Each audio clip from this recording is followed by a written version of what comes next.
Hello, my name is Brian Tenslinker, and I serve as the Area Director Manager at Kiwanis International. I'm excited to spend some time with you having a conversation about meaningful service projects and how they can best help grow an existing club and recruit potential new members to join your Kiwanis family.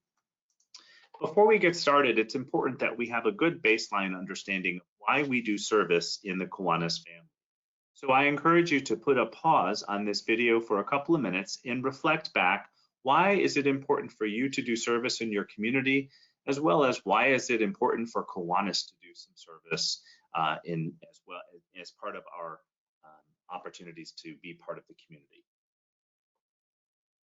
Hopefully your reflection time has gone well, or maybe you skipped right over it, who knows. But with the service projects, This conference will now be recorded.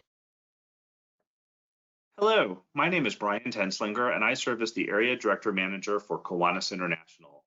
I'm excited to spend some time with you over the next couple of minutes to have a conversation about meaningful service and how it can play a vital role into growing your Kiwanis family. Before we get started in the conversation, it's important that we have a conversation with ourselves and make sure we understand why we do community service. I encourage you to pause the video for a couple of minutes and do some personal reflection about why it's important for you to do hands-on service, as well as why it's important for your Kiwanis Club to do service in the community. As you look at Kiwanis, we started as a service organization and continue to flourish as a service organization. If you think about membership engagement, how our members are engaged in the community and with one another, the common denominator is the opportunity to volunteer and serve the children of the world. It's part of our global mission statement, and it's part of our DNA and why we do what we do.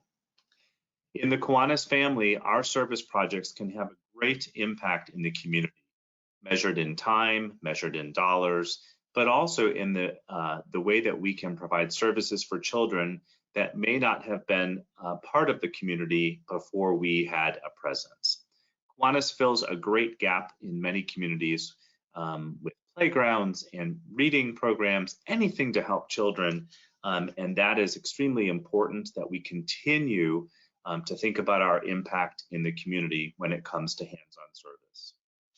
Our image is also extremely important. When we do service for children, it's providing a need, of course, but also it's upholding the values of our organization and creating awareness for what Kiwanis can be and should be in a community.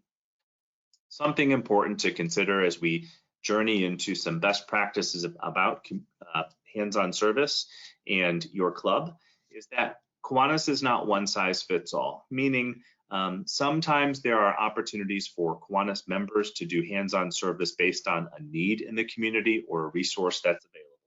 That may not be able to be duplicated in another.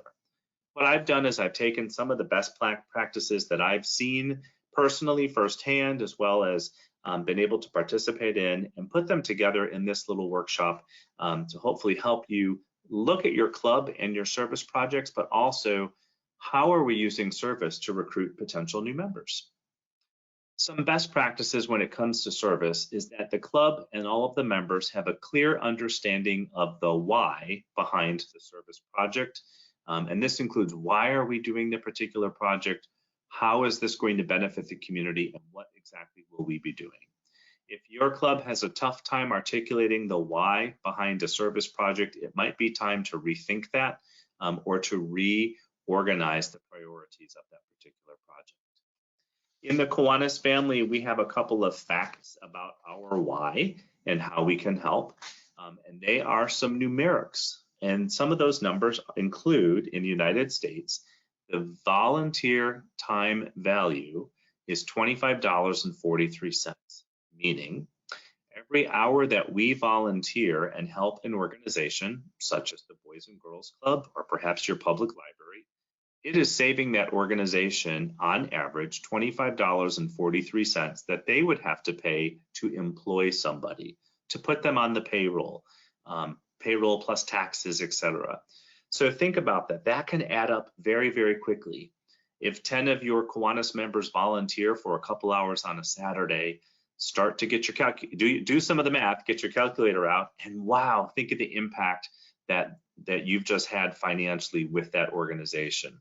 You've potentially saved that organization hundreds of dollars by volunteering your time. The second number is 37 hours.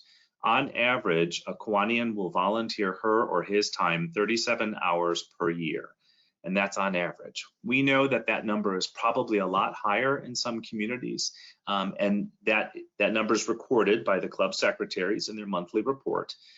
So if you are doing a lot more volunteer hours, make sure your club secretary is recording that so we have accurate numbers. But on average, if you join Kiwanis today, you can tell a potential member they will have the chance to give about 37 hours of service back into the community. The last number you see is 206 children. With the amount of hands-on projects that we can provide, we have an impact that one Kiwanian can serve 206 children over the course of 1 year. That's a lot of children whose lives can be affected by the work that a Kiwanis member is doing behind the scenes, in front of the camera, off the camera, etc. That adds up very quickly, and that impact is so great, and we hope to increase that as we grow Kiwanis over the years. Good, a best practice when it comes to Kiwanis and a service project is that it impacts the local community. If you had to imagine your community without the particular service project, such as a pancake breakfast, a highway cleanup, a park cleanup, etc., what would that gap look like in the community? So a good best practice is that your Kiwanis service project has a big impact in the local community. And we hope that that's attractive to a potential member, as well as your existing members, as to why they keep coming back to do service for the children. Another best practice with a service project is that it's ongoing and annual. It's a service project that people look forward to year after year, month after month in the community. So think about the ways that your service can be repeated and have that lasting impact for members as well as the children who benefit from it. Another best practice when it comes to service is that it blends the hands-on experience with an opportunity to raise some dollars. We think, and we've seen, that Kiwanis clubs who have great relationships with organizations in which they serve provide both financial and emotional awareness for that particular cause. So think about opportunities that you can perhaps elaborate on or expand if you had a nice blend of service with dollars raised. If possible, when you do hands-on service, see if you can get the youth engaged and model the way for them. A good service project involves all members of the community when applicable, and that includes our youth, our Circle K members, our Key Clubbers, our Builders Club members, their advisors, and sometimes their parents and guardians. If you are going to involve youth, make sure you're following our Kiwanis Youth Protection Guidelines, as well as any district guidelines when it comes to youth and hands-on service. Always check with the organization that you'll be providing service with and make sure that youth are invited. Sometimes it's a safety reason, but in other times, as photographed, as seen in the photos on the screen, this is almost an assembly line room, and children can definitely help in some capacity. So if you've got a way to engage the youth and get them involved, that's a great way to model the way for them and show them that service is just part of our DNA, and it's what we should do because it's the right thing to do. And speaking of the right thing to do, a great service project creates emotional and financial awareness for a particular cause and has an opportunity for Kiwanians to articulate why we do what we do. So think about the lasting impact that you're doing. If the overall attitude of your Kiwanis members is, oh, we have to get up on Saturday and do service, versus I can't wait to spend some time with my fellow Kiwanians helping paint the playground or pick up some trash or serve children, however it's going to be, you want to make sure that you've got the right mindset going into a good service project. Something a lot of our Kiwanis clubs do not do, but we see as a best practice, is providing an opportunity for individuals as well as the group to reflect after the service project. This is a great way to circle up after a service project is done and ask people, what did we learn today? How do you feel? What kind of impact did we have in the community? And provide space for your Kiwanis members to answer and reflect. Individual reflection could be done in the form of a journal or the opportunity to write some thoughts down, but for you to encourage the individuals to go home and do some of that. That reflection time is a great way to unpack the experience, a shared experience with others. And it's also a great way, especially if you have a potential new member helping you with the hands-on service project. It's a great way for that new potential member to feel welcome into the club and to give club members a better reason for why they should be joining and helping in the future. One of the opportunities that a lot of our clubs are struggling with, what we hear, is that it's hard to get all generations involved when it comes to hands-on service. It tends to be a certain type of people, or what we often hear is, it's so hard to get the younger people involved in our service projects. Well, we hear you, and we've done a little bit of research as to how you can reach out to those younger folks, specifically the millennials, and make sure your service projects are multi-generational. This is especially important if you're looking to recruit new members into your club who happen to be part of that millennial generation. So here's what we know about the millennials. What we often hear from our Kiwanis clubs, whose average age is 62 years old, is that it's hard to engage a millennial, someone who's born between 1980 and the year 2000, which makes them approximately 20 to 40 years old. Millennials have a reputation of being lazy, apathetic, and selfish, when in reality, research shows us that millennials actually give a lot of time and treasure back to service and charitable organizations. In 2018, 88% of millennials reported that they donated to a charity of choice. And what they often share in reflection is they want more out of life than their previous generations. Not necessarily more money, but they want more meaning. They want to be able to leave a legacy in a community. Going after younger volunteers can be a smart strategy, and I've got some tips to share with you that may help you when it comes to recruiting some younger volunteers as well as younger members into your club to help bridge what could be a generation gap. First and foremost, what we know about millennials and the younger generation is that they respond to different outreach methods. Meaning, if you're going to communicate with a younger person about a reminder for a meeting or a service event, about 98% of them will read a text message versus 22% reading an email message. Think about how you're going to be sending an invitation or a reminder. Texting that information might have a better impact than sending an email or in some cases making a phone call.